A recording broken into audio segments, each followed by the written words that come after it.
Now, please welcome back to the CPAC stage our friend from the USA, former acting US Attorney General Matthew Whitaker.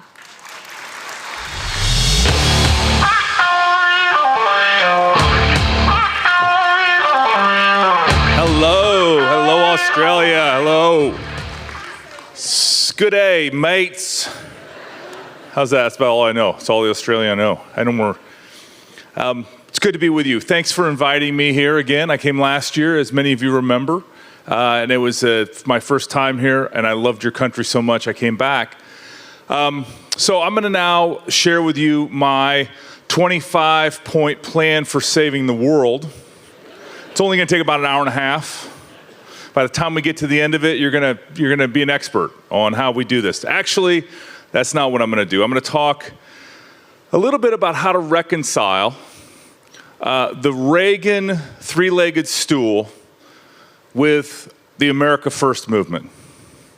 And I'm going to talk about, a lot of you have said to me, what the hell is going on with conservatives and Republicans in the United States?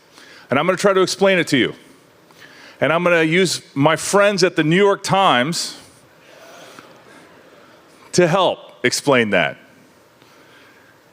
Because I think it's interesting. I think if you dig into what Ronald Reagan stood for and what Donald Trump ran on, won on, and is running again on, you understand what modern conservatism and what makes up the Republican coalition in the United States, of which I'm a proud member.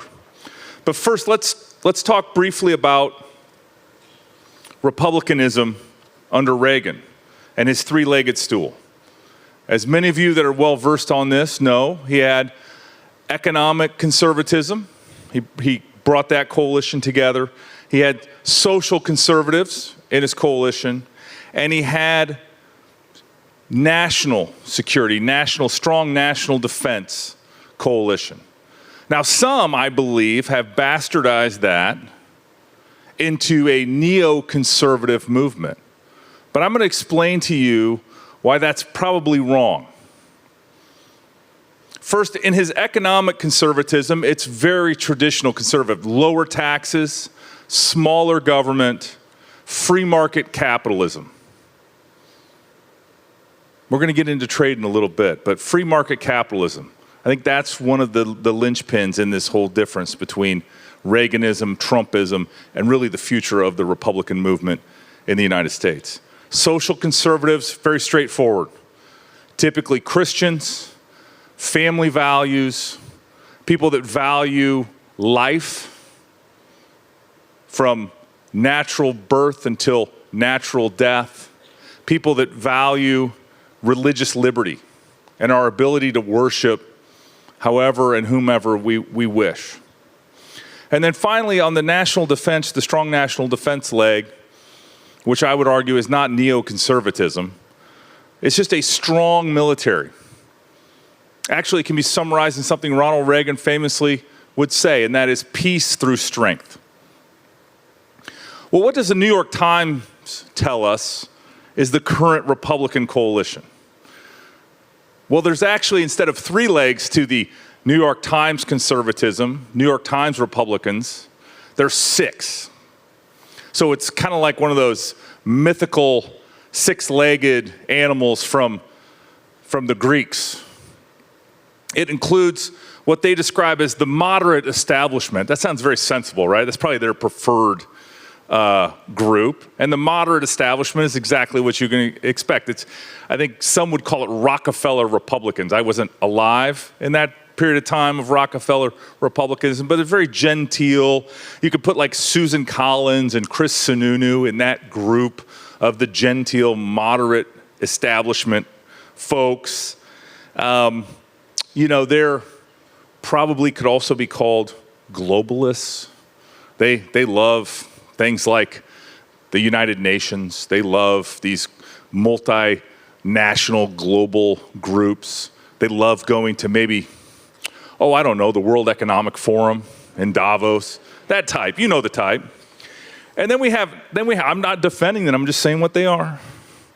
And then we have what I would call what the New York Times calls the traditional conservatives.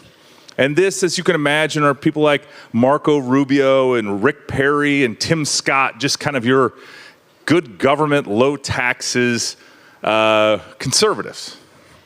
And then I think, because of the term is so fun, the next group is the right wing.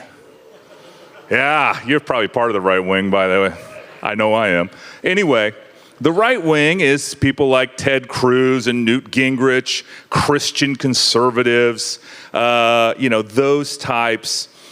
But the interesting thing about those types is the New York Times describes them as saying that America stands on the precipice of disaster, is what they believe. Well, I think America does stand on the precipice of disaster. With Joe Biden in charge, with the left where they're leading the United States. And traditional conservatives and the right wing together, so the group that includes Rick Perry and Tim Scott, together with the Ted Cruz, Newt Gingrich types, that makes over 52% of the entire right coalition. Every other group I'm going to describe, the moderate establishment, about 10%. Blue-collar populists, which are actually where I feel the most affinity for, that's the working class. Those are the people that Donald Trump, especially along the Mississippi River in the Midwest, places where I'm from, those are the people that came over. They're the old Reagan Democrats, if you remember. And those folks, I think, have made the biggest difference. As the Republicans in the United States have pushed out corporate America and their woke ideology in the interests of blue-collar working-class Americans, I think that has made the Republican Party stronger. And while the New York Times estimates that makes about 12% of the coalition, I think it is the heart and soul of the coalition. And we need to make sure we have policies that address their concerns for working class America. Now there's two other groups, and again, they're small, about 10% or even less. And one of those groups, as according to the New York Times, is the libertarians, the libertarian conservatives, the Rand Paul types. And they are a meaningful type, and what they believe is very simply is that liberty trumps everything. Any other policy is trumped by individual liberty. And there's some attraction to that ethos. It's just in the real world, sometimes there are things you got to get done, and sometimes you have to look at what they're pure, and I respect that about them. But we have to always welcome them to our coalition. Consider what they have to say, because they are also an important part of ultimately a winning coalition. And then finally, you have a group that the New York Times names it. I think it's more of a grab bag. They call it the newcomers. Then they say that somehow Vivek Ramaswamy, who's running for president, is part of the newcomers. But it's kind of this group of Gen Z, of sort of these new conservatives that maybe the New York Times would suggest they don't know what they believe, so that's why they find themselves in the Republican coalition. I think it's actually they look at the other side and think those people are wackadoodles, and I'm not like them, so I'm gonna be like these folks. And so, that's what the coalition is. But remember, in each one of these, they are uniquely still part of that three-legged stool, because it's not demographics necessarily, it's not age, it's not geography where you live in the United States, because again, Midwestern, Western states Republicans are different than the East Coast, and you find a lot of the genteel, moderate establishment folks on the East Coast, of course, because they're well-educated, well-heeled, silk stocking folks, not like hard-scrabble cowboy boot guy like me. But nonetheless, Texas is a good place to find not a lot of these establishment types. But the most important thing is what unites this six-legged stool, as the New York Times describes, and that is what's the most important political issues right now in our time. And the number one thing that Republicans care about is the economy. And Bill Clinton was no conservative, but he did say famously, "It's the economy, stupid," and it is. It is.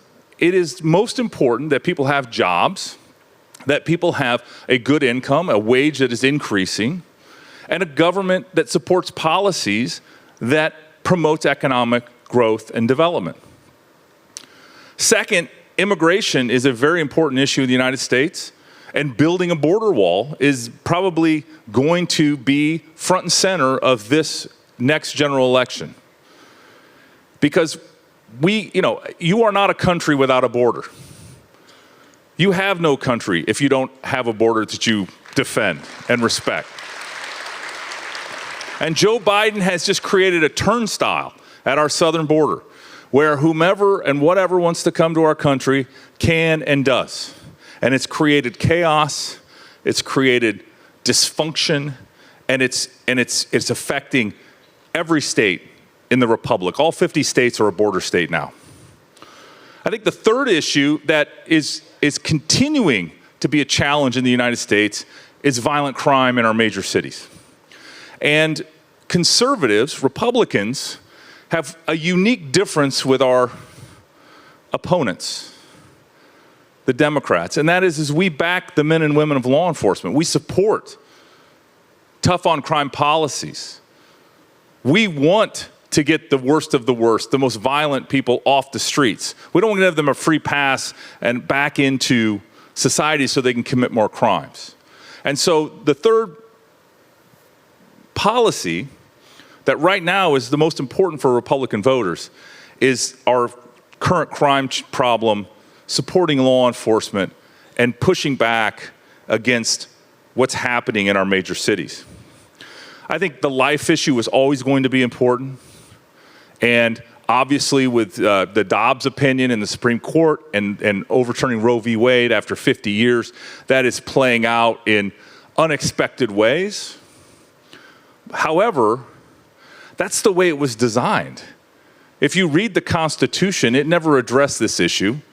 The Supreme Court 50 years ago had found these rights in penumbras and emanations, if you remember famously the Supreme Court opinion. And this Supreme Court said, quite frankly, this founding fathers never intended this to be in the Constitution. If you want to have it in the Constitution, there's a process for amending the Constitution. It's not, and so it goes back to the states, which is, again, the way the system works. And I'm okay with legally with that working. And again, it's in my home state, we passed a 6-week ban. In other states, they've done other things. But that's the whole idea. I talked yesterday just about these laboratories that each state is able to do. And again, it is not everything is a national issue. The Democrats love to run to either the courts or the federal government, depending on the issue, and pass a one-size-fits-all solution to what they perceive the problem to be. But that was never intended the design of our beautiful Constitution. And then finally, I have to just, talk a little bit about parents' rights and the importance of the ability of the parents to decide their children's future and how that is playing out across many of our states, and how woke ideology and indoctrination in our schools in the United States is something that needs to be pushed back against and is an important issue for Republican voters. So finally, I'm going to set the stage before I get into the Make America Great Again or the America First agenda that is really the heart and soul right now of the United States Republican Party and, really many of the campaigns for president in 2024, is that polling right now shows that those issues I just outlined, those kind of 5 issues, are the same issues for independent voters, which are going to sway these elections. And so Republican issues, conservative issues, are the same issues that independent voters care about as well. And that's a real opportunity in 2024. Now let's compare and contrast all of what I've said with the America First agenda, or what some people call MAGA. The first thing that MAGA stands for is economic prosperity. Okay, lower taxes, jobs, economic growth. In about 6 more months, we're going to be hoping for a little bit of that, the way Joe Biden's running this current economy. At 7% mortgage rates, more than doubled in the last 2 years. But But the number one principle of the America First agenda is economic prosperity for all.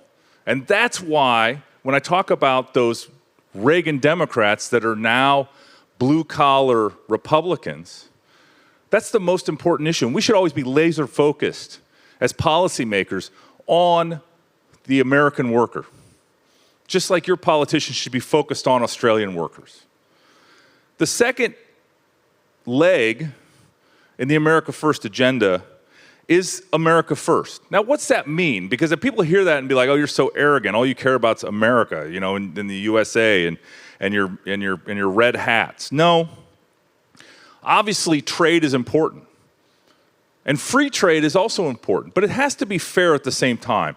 And I don't blame Australia for, you know, and we're never even close to the worst offender on taking advantage of the United States of America. Because again, we believed and still believe that our trading partners that we have close relationships to are our allies. But Europe was taking our lunch and completely exploiting this relationship.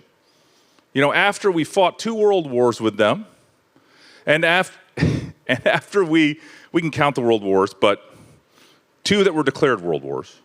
You know, so Europe had to be sat down and chatted with about what free and fair trade looks like and is, together with their NATO commitments as well. And obviously, immigration we need an immigration system, not that, you know, the United States of America is the most generous country in the world for immigration. We admit legally 1 million people a year to lawful permanent status. We just need an immigration system that's, 1, orderly, and 2, and more importantly, serves the American interest. We don't need to take every unskilled person that wants to come to our southern border.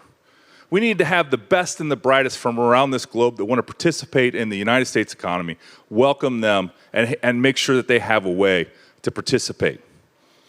And finally, foreign policy-wise, the America First agenda on foreign policy is not America alone. It is a strong United States military that we don't send across the globe to put out every brush fire, but that works with our allies to keep the globe and the world safe and secure and prepared for the next threats. And I would also say the America First agenda stands in complete contravention and opposition to the rise of Communist Chinese Party and its global interests to be the world dominant factor. Also, you know, I mentioned strong borders, but that is a pillar of the America First agenda. That is a strong border, a strong southern border, especially a wall across the southern border where appropriate and necessary, other deterrents where you don't need a wall, quite frankly.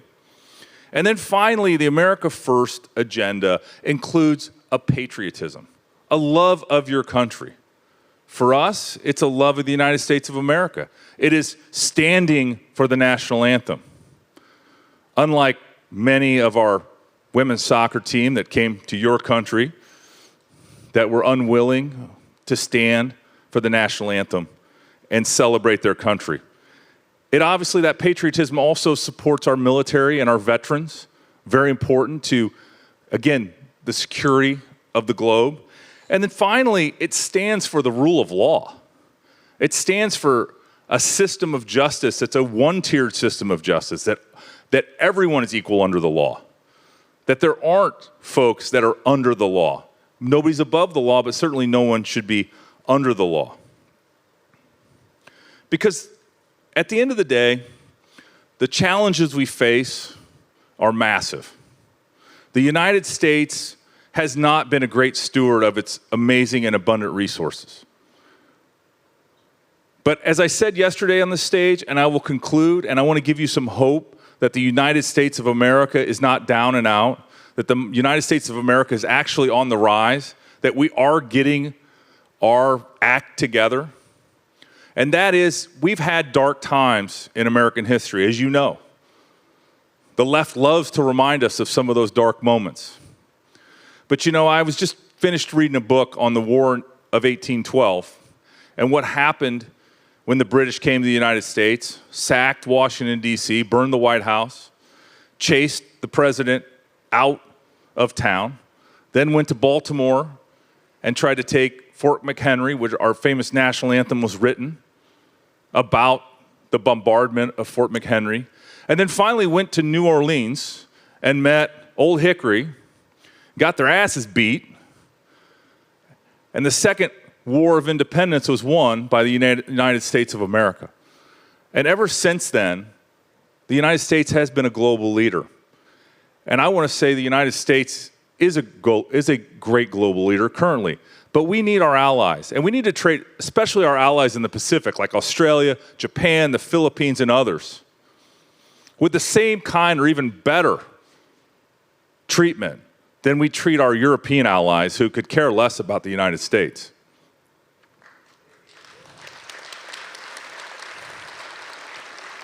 So when folks come to your country like me and say you have no better friend than the United States of America, we need to back that up. We need to support our allies. We need to spend more time with our allies. We need to visit places like Australia and build those bonds, those friendships like I have been doing over the last 2 years. So together, we can do this. Believe me, together we can do this. Our best days are ahead of us. There is hope for the future. There is hope that no matter what challenge we face together, we will overcome those challenges. And remember, your unlimited potential is just on the other side of your fear. Bring back Trump. So thank you so much for having me here in Australia. If you keep inviting me back, I will keep making the 14-hour flight. It's very easy. But I appreciate your friendship, and God bless the United States of America, and God bless the beautiful and great country of Australia. Thank you. Let's thank Matt Whitaker for joining us here at CPAC.